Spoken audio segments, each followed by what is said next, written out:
Quand va-t-on pouvoir trouver ce fameux bottom? Les gars, aujourd'hui je vais vous montrer ce graphique, on parlera du Bitcoin, on parlera aussi des marchés traditionnels, je vais également vous montrer ce truc. Comme vous le voyez, ce graphique est en train d'augmenter, donc je vais un peu vous expliquer ce que ça veut dire pour les cryptos, et comme d'habitude, on parlera aussi de nos graphiques au plus court ainsi qu'au long terme pour le Bitcoin et les marchés traditionnels.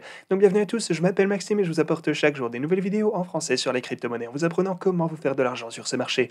Si vous êtes nouveau sur cette chaîne, alors soyez sûr de vous abonner et d'activer la cloche dès maintenant.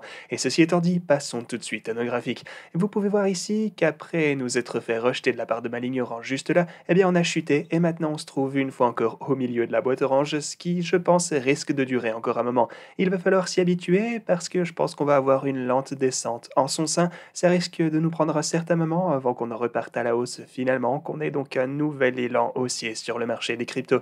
Donc ouais, on risque de chuter encore quelque peu, je le répète, on va surtout se consolider en fait, voilà ce que j'en pense. Mais alors la question à 1 million de dollars que tout le monde se pose en ce moment, c'est de savoir est-ce qu'on a déjà trouvé le fond sur ce niveau juste ici? Peut-être bien que oui, mais peut-être qu'on va devoir passer par une autre phase de capitulation avant qu'on ne puisse enfin récupérer de l'action haussière de la part du Bitcoin. Du coup, bah évidemment, personne ne peut prédire l'avenir, mais voilà ce que je pense en tout cas, le fait que le fond a déjà été atteint, ou alors qu'on ne va pas du tout tarder à le rencontrer dans cette zone en général. Voilà ce que j'avais pour vous sur l'intervalle de 4 heures les gars, mais si on se penche maintenant sur notre intervalle journalier cette fois, eh bien vous pouvez voir qu'on est en train de former ce style de biseau juste ici, c'est un pattern intéressant. Le truc, c'est que ce genre de biseau descendant, en fait, eh bien, généralement, ça a tendance à avoir une percée à la hausse. Et ouais, on peut aussi noter que ça se déroule sur une période de temps assez conséquente également. Donc, on verra bien comment ceci va évoluer et la direction que prendra une sortie de ce pattern. Mais une chose qu'on sait déjà, par contre, c'est qu'on a définitivement trouvé du support ici à partir de la ligne rouge qui forme un support, le fond donc. Donc, on garde un œil attentif sur tout ceci également. Et aussi maintenant, sur l'intervalle hebdomadaire cette fois, vous pouvez voir que notre chandelle hebdo est toujours verte pour le moment. Ici, il nous reste encore 2 jours à tenir pour garder ça intact, donc on y croit, mais peut-être qu'on pourrait aussi très bien chuter encore quelque peu pour venir former la 10e chandelle rouge consécutive sur l'hebdo, ce qui serait vraiment un événement hors du commun. Mais bah, comme je vous le montrais déjà avec notre RSI, vous pouvez voir qu'on se trouve en plein sur ce point, sur notre bon vieil RSI. Ouais, juste ici, même niveau, ça va représenter le fond de la chute du Bitcoin lorsqu'on s'est fait supporter ici, on s'est fait supporter là aussi, et ça représentait une nouvelle fois le fond de la chute pour le Bitcoin. Donc ouais, sur le RSI hebdo, il va sans dire qu'on est à un niveau vraiment survendu. Il s'agit d'une zone au sein de laquelle on peut souvent assister à un rebond de la part du Bitcoin et même parfois le début d'un nouveau bull run. Sinon, pour les marchés traditionnels, on a pas mal latéralisé dernièrement. Mais bien sûr, la chose la plus importante à savoir, c'est que la semaine prochaine, on va assister à la publication des chiffres du CPI. Donc en d'autres termes, on va savoir à quelle hauteur se chiffre l'inflation pour le moment. Bien sûr, si elle est toujours élevée, alors les marchés risquent de réagir négativement, plutôt certainement d'ailleurs, mais si cette fois on remarque que l'inflation est un peu en train de se calmer et redescendre en se basant sur les données qui seront publiées la semaine prochaine une fois encore, alors peut-être que les marchés vont cette fois super bien réagir et redécoller par conséquent.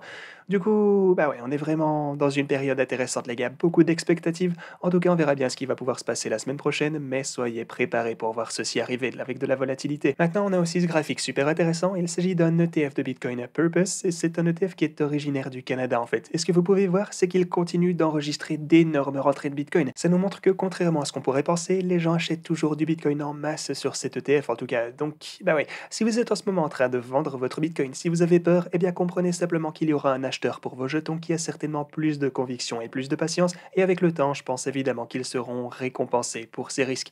Et finalement, je voulais vous parler de ceci. Alors, il s'agit de la chute à laquelle on assiste en ce moment de la part du Bitcoin, de l'Ethereum et du S&P 500.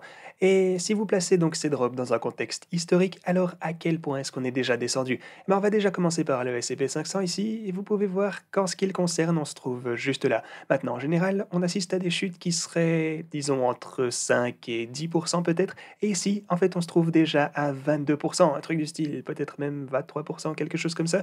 Et si c'était pas, genre, ouais, c'est pas non plus hors du commun, parce que c'est vrai qu'on a déjà vu ce genre de choses se passer précédemment, comme par exemple juste ici, on a ceci également, et ouais, ensuite, évidemment, tout ce qui se trouve en dessous de ce point, pour faire simple, a pu représenter une chute plus conséquente au travers de l'histoire du S&P 500, mais quoi qu'il en soit, eh bien vous pouvez voir que cette correction est tout de même relativement importante. Mais prenons maintenant le Bitcoin. Ici, vous pouvez voir que lui-même, ainsi que l'Ethereum, eh bien, il se trouve juste ici. Et au fil du temps, on a déjà vu des chutes assez similaires de la part du Bitcoin et de l'Ethereum en fait, mais on est en train de s'approcher de ces niveaux très très bas qui, eux, ne se retrouvaient que très rarement en fait. Le truc, c'est qu'on a déjà assisté qu'à une poignée de chutes qui ont été plus sévères que celle dans laquelle on se trouve, c'est important à savoir.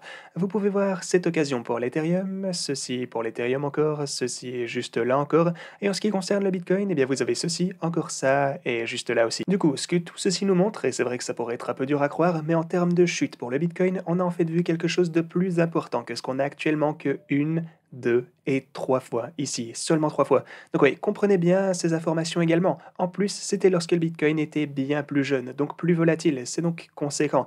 Donc je pense que, eh ben, tout ce que j'ai sous les yeux ici en ce qui concerne les données en ce moment, eh bien ça a tendance à m'indiquer que soit on est déjà dans les environs du fond de la baisse, enfin vous savez que selon moi c'est effectivement dans ces alentours qu'on trouvera le bottom, ou alors peut-être qu'on a déjà trouvé le fond ici à 25 000 et ces données supportent également cette théorie. Donc faites-moi savoir ce que vous pensez de tout ça dans l'espace commentaire les gars. Est-ce que vous pensez qu'on est sur le point de continuer notre chute ici, qu'on pourrait potentiellement avoir un plus gros retrait, peut-être même le plus gros qu'on ait jamais vu de la part du Bitcoin et de l'Ethereum? Perso je pense pas, mais on n'est jamais certain de rien, donc on verra bien, dites-moi tout ça en commentaire. Et bien sûr, si vous voulez trader cette volatilité, alors n'hésitez pas à venir réclamer 4500 dollars ici sur Femex, ainsi que jusque 4530 dollars de ce côté sur Bybit. Juste ici, il s'agit d'une offre pour les utilisateurs nouveaux et existants, donc profitez-en, et sur Bybit seulement lorsque vous créez un nouveau compte. Ok les gars, merci beaucoup d'avoir regardé cette vidéo, et moi je vous dis à la prochaine.